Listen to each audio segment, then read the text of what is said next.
Hello అండి అందరికీ.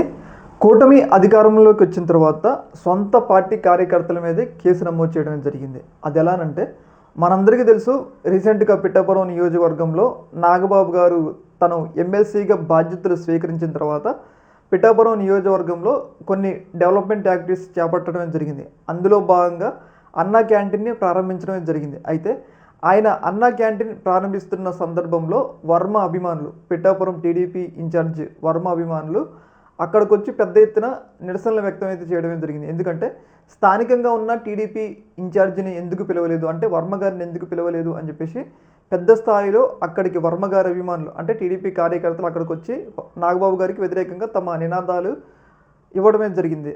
అక్కడే జనసేన కార్యకర్తలు కూడా ఉండటం ద్వారా ఇద్దరి మధ్య గొడవ జరిగింది, అంటే ఒక ఘర్షణ జరిగిందనమాట.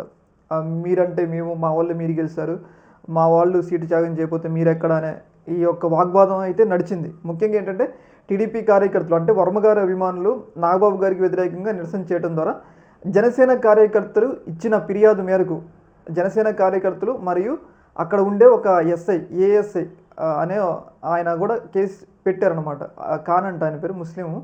ఆయన కూడా కేసు పెట్టారు. ఎందుకు పెట్టారు అంటే విధులకు ఆటంకం కలిగించారు టీడీపీకి సంబంధించిన కార్యకర్తలు అని చెప్పేసి వాళ్ళు ఇచ్చిన ఫిర్యాదుల మేరకు పోలీసులు అయితే కేసులు అయితే కట్టడం జరిగింది. అయితే యాక్చువల్లీ కూటమి అధికారంలోకి వచ్చిన తర్వాత సొంత పార్టీ నేతల మీదే, అంటే సొంత కార్యకర్తల మీదే కేసులు కట్టడం అనేది జరిగింది. అయితే ఈ కేసులు కట్టడం అనేది పెద్ద స్థాయి వ్యక్తులకి, అంటే లోకేష్ గారికి, చంద్రబాబు నాయుడు గారికి తెలియకుండా ఉండదు. ఎందుకంటే వాళ్ళు కార్యకర్తకు, అది కూడా పిఠాపురంలో జరిగిన ఈ యొక్క ఇష్యూ మీద కేసులు నమోదు చేసేటప్పుడు పోలీసులు పెద్దవాళ్ళకి ఇన్ఫామ్ చేస్తారు, ఎవరైతే తమ హయ్యర్ ఆఫీషియల్స్కి. ఆ హయ్యర్ ఆఫీషియల్స్ నుంచి వచ్చిన సమాచారం, అంటే వాళ్ళు ఓకే అంటేనే కేసులు కడతారనమాట కింద.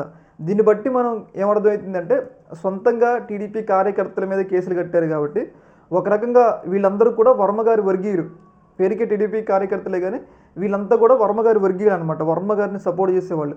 ఒక రకంగా వర్మగారిని ఏమన్నా తొక్కటానికి, అంటే వర్మగారికి ఏమైనా హెచ్చరికలు జారీ చేయడానికి సొంత టీడీపీ కార్యకర్తల మీద కేసులు నమోదు చేశారా అన్న ఒక వాదన కూడా వినపడతా ఉంది.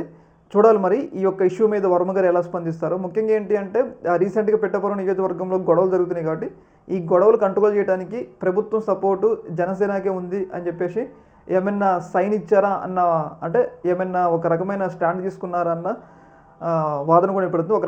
ఒక రకంగా వర్మ గారికి ఒక పెద్ద షాక్ అని మనం చెప్పుకోవాలి. ఈ యొక్క ఇష్యూలో మీ యొక్క అభిప్రాయాన్ని కింద కామెంట్లో తెలియజేయండి. Okay madam, thank you.